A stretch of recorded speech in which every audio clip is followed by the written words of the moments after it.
We've got more Ghost of Tsushima stuff to talk about today, including information about charms, settlements, more combat information, the leveling system, and how to get some of the best rewards in the game. So make sure to like, subscribe, and hit that notification bell to ensure you don't miss any future Ghost of Tsushima videos. In a recent interview, it was confirmed that we would be able to upgrade our weapon and gear as we level up through the game. However, something I haven't spoken about yet is these charms that cropped up in the State of Play trailer. These will be another way of us unlocking extra bonuses during our playthrough, and the charms that we actually got a decent look at in the trailer were the Charm of Okunonushi. Really sorry if I have completely butchered how you say that. This one is a defense charm that will slowly recover your health whilst you are out of combat. We also have the Charm of Toxic Demise, which is a stealth charm where your wind chimes release poison vapours that will kill enemies who pick them up. The Charm of Unseen Respite is a utility charm, causing smoke bombs to restore 25% of your health. There's also a couple more on here that we don't get to see what perks they have attached to them. We've got the Charm of Ferocity, the Charm of Bludgeoning, and we also have this Charm of Dual Destruction 1 and 2. Knowing that Sucker Punch have already confirmed that dual wielding is not possible in the game, this dual destruction charm is most likely something to do with chain assassinations or potentially unlocking an ability to throw an extra weapon at the enemies. Let me know what you guys think these charms might do, what perks they'll give us. So these charms will be earned by honouring Inari shrines found within the world and can be attached onto different armour pieces and used to unlock new abilities as we discover them. Nate Fox has also said that whilst travelling the world we will come across a number of towns, which will be full of vendors and opportunities to find more side missions. If we jump back into the State of Play trailer, you can see a couple of what look like settlements here. You've got this icon on the right which looks like it might be a larger town, potentially where we'll find some quests and vendors. And we also have this smaller icon in the top section here, which looks like it might be a smaller village or something like that. I'm not expecting massive sprawling cities in the game, but it would be nice if we had some bigger towns full of vendors mixed in with a few of these smaller settlements dotted around the world.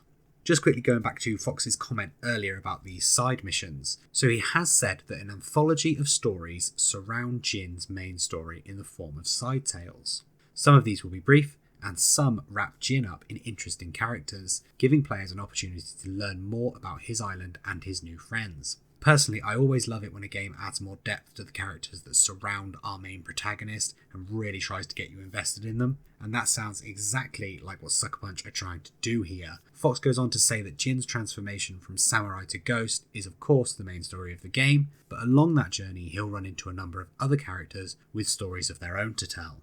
If players choose, they can dive into these stories, forging a tighter bond with other brave people fighting to save their home. He also offers us a great incentive to search out and complete these side quests by saying that not only do these stories provide a greater perspective on the invasion, but they also offer some of the best rewards available in the game. Now, of course, you don't have to do these side quests, but you can just plow on with the main storyline if that's what you want to do, but I would absolutely make sure to sniff these out as they're going to have some great rewards, most probably going to be an armor set or some exclusive abilities of some description, as we already know that it won't be any weapons, as the katana will be the only melee weapon we'll have available to us. Now, I also wanted to touch a little bit more on the combat side of the game, so I've gone back through the State of Play trailer and picked out some interesting things that I wanted to discuss.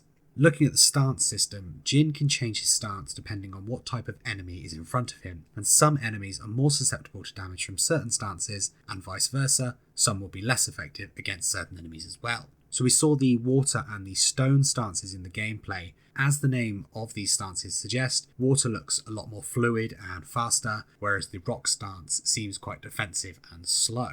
And Sucker Punch have also confirmed that there will be a lot more stances than just these that appear in the trailer. So it might just be trial and error finding out which stances work best against certain enemies.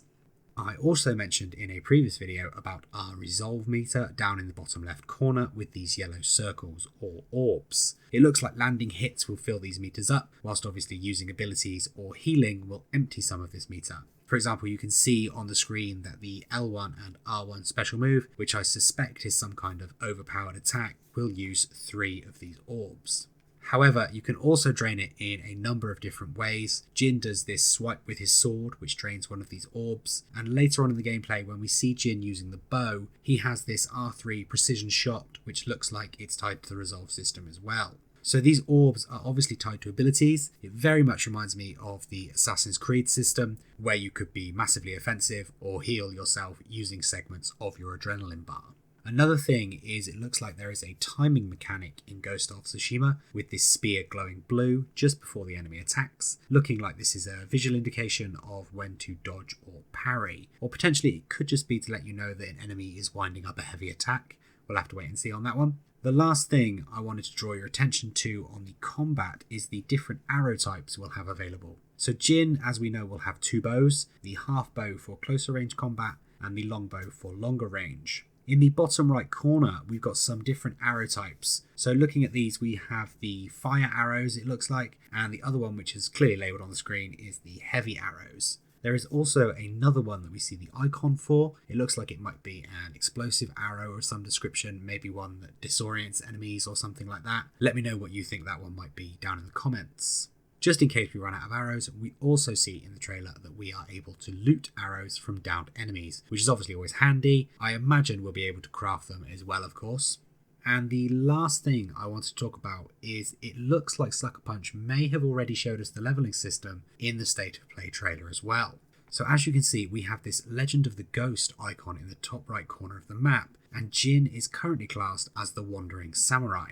There is also what looks like an experience meter filling up that silhouette of Jin and a progress bar across the top. Also on the map, you can see this mission here, which grants a minor legend increase. So I think it's a pretty safe bet to say that this legend rank is the leveling system, and when we fill that bar up, we'll move up to the next level, unlocking an ability point to spend on some new skills. That's about all I've got for you guys today. Thanks as ever for watching. If you enjoyed the video, please give it a like and subscribe so you don't miss any future Ghost of Tsushima videos, and I shall see you guys again soon.